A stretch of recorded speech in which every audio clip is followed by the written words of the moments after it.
Alright guys, welcome back. So it has been a while since we looked at the mining stocks, and today let's take a look at the Bitcoin. So let's start with the BTC. BTC dropped 3.7%, rejected this 50-day moving average again and again for the last like 10 trading session or so. It has been rejecting this level despite there is so much of a positivity around Bitcoin.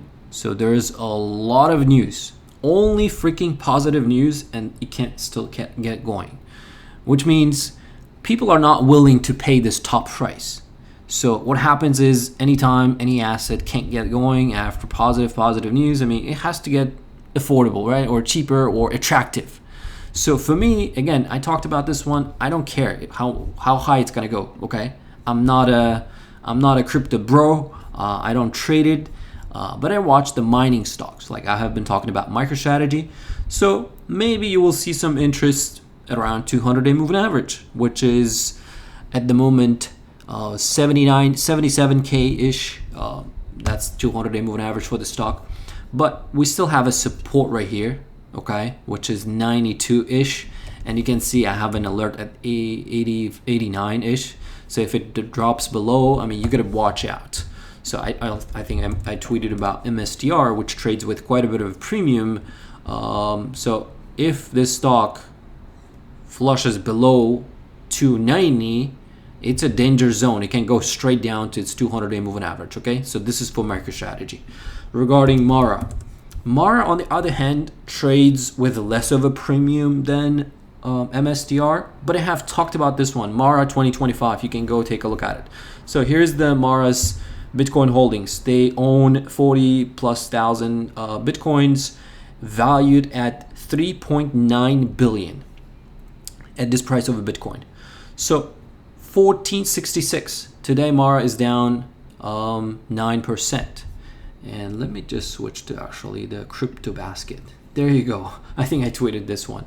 So we're even Square, right? So for some reason the block, they changed their ticker. I don't know why. This thing is down 19%. BTDR down 13%, 12%. Iron is down so much, 11, 12. Riot is down 9%. Coinbase down 8%. Hot 8 Corp. This is another Bitcoin stock. And Marathon is down 8%. Cleanspark is down 8%. Hood is down 7%. MSTR is down 7.5%. Bitcoin is down 3.2%. So Marathon. So Mara, watching this trend line from 2023, very pivotal level. They report actually earnings as well next week. It looks like 26 aftermarket close, and I'm watching this support line right here, which is right there. It's sitting. So if it slips, you guys need to be careful. Again, if it slips with Bitcoin, sure, no problem. You can go to $10. But my support area would be after that $13.42.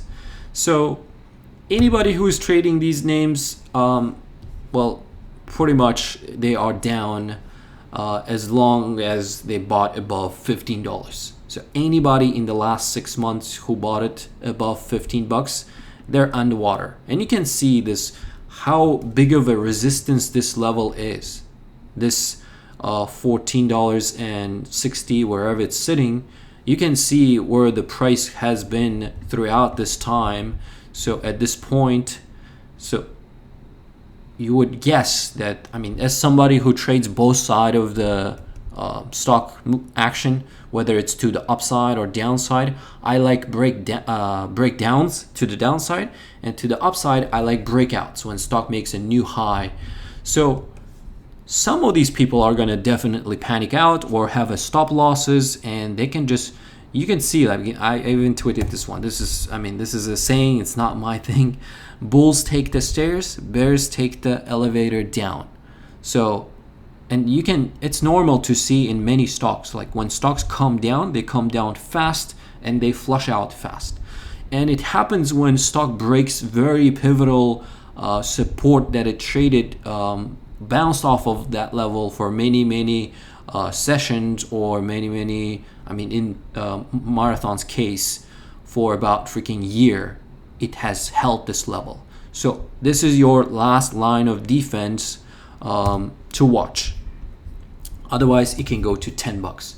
Cleanspark, on the other hand, same situation. I was watching this trend line right here, and it did look like a head and shoulders for me. So this is looking like a shoulder.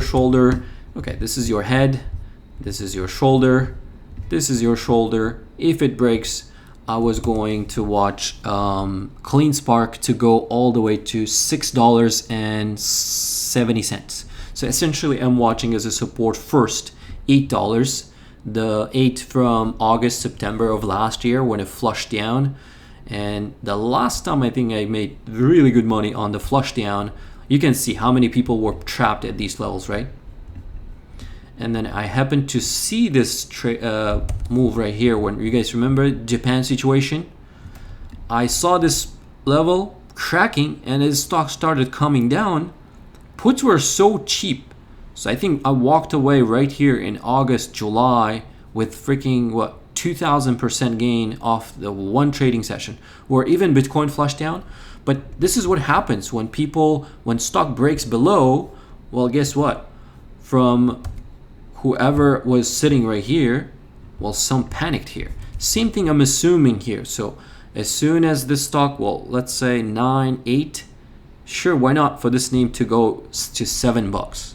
Again, I'm watching to the downside these names because overall, like seasonality wise, I mean, market is looking like it wants to dive, which, I mean, of course, I could be wrong.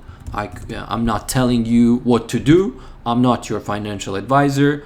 I'm just like a retail trader like you guys are, and I'm not trading these names. I don't have any position. S&P 500 from its highs 1.7%. It's not a significant move down, but if overall market gets weak, these names are the ones that can get hit hardest because risky assets will get hit the most typically when you see a correction or something like that. This is your IWM. Well, before that, let me show you Riot Platforms. So Riot Platforms, same situation.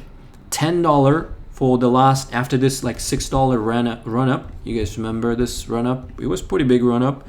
Now, anybody who bought in the last 4 months above $10, as soon as this stock hits goes below 10, looks like they have earnings report coming up as well.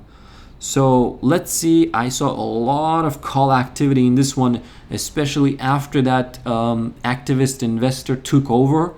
Man, they were all over the stock and it was looking pretty good to the upside, but again, it couldn't get going. At the end of the day, last activist investor told them, hey, stop trading or mining Bitcoin and just rent out your facilities for data centers. You will make more money. And I don't know if those people are still in it. If they sell out and if there's going to be a news that like activists got out because they couldn't convince the management or whatever influence, that's going to be very bad sign. And Riot Platforms can come down to all the way to these like $7 levels as well. So right now it's still above its 200-day moving average and it can go right back to doing its shenanigans it has been doing. I don't trade these, okay? This is emotionally very exhausting. So much mental capital is going to get burned in these actions. That's why I put these stocks into a watch list, and you can see my alerts. I set alerts, and anytime alert hits, I'll get that alert and I'll trade it. I keep going through like hundreds of charts every single day, and anytime I see like pivotal support resistance levels, I set an alert and I just walk away. And I'm not going to come back anytime unless these targets, I get a notification on my phone or on my platform if I'm on my desk. Then I'll take a look at the chart. So you can see I have a alert below 10. Well, first target would be $8.50 for Riot Platforms. But again, they have earnings coming up. Again, I might sound bullish, super bearish on these ones, but stock is coming down, moving sideways. All of these names have been weak. So again, I'm watching first of all BTC, which these guys derive off. So if BTC gets a hit, well, those are the levels to the downside. To the upside, Not much of an excitement going on for me. Again, I'm a breakout trader. I'm not interested to buy the dip. I'm not a guy who buys the dip and sits on it and just no. I'm just trade the breakouts, breakdowns. That's it. So this is not a buy or sell recommendation. This is purely for entertainment and for those people who were asking in the Discord about these names. So this is the video. This is what I think about these ones, and this is what I'm watching for these names. I'm not watching these names as much as I'm watching MSTR because it has higher delta, has more option activity. So that's why I'm keeping an eye on this name, especially if BTC starts moving, because this stock pretty much closed at 300 today, at the low of the day. So pretty big move in terms of like capitalization. This must be the largest capitalization among all of these stocks. Like Coinbase is $60 billion capitalization. It got hit pretty hard too today, even though SEC said that they're not gonna go after them, they're not gonna investigate them. See, you gotta be thinking like what you're wishing for. You have to be careful what you wish for, right? So if they don't get, I mean, I don't know what was the beef with the investigation of this exchange, but nobody liked it. So in the morning, you had a spike. I think that was the headline. Coinbase CEO prediction: markets are emerging as an important source. Okay, so where was that headline actually? SEC dropping litigations against the Coinbase is a win for the crypto industry. That was the top price, literally right here. So you can see on my chart. This is the reason why I put these indicators. Anytime CNBC mentions any stock, you will see this CNBC logo on my chart. So that's how I can pinpoint, like, if CNBC was bullish, okay, I'll be cautious at that level. And if stock was trading at highs and CNBC was, or opposite, if stock was trading at very low levels and CNBC was bearish, then I will be looking for pretty much inversing everything what they say. So pretty interesting, right? So that's the video. I don't want to make it too long. Hope you guys all are having a good weekend. Recharge for the next week. See you all in the Discord, which is free. But that's the video. That's the update. Thanks for watching. And these videos are purely for entertainment and educational purposes only. This is not a financial advice. Take care. Peace.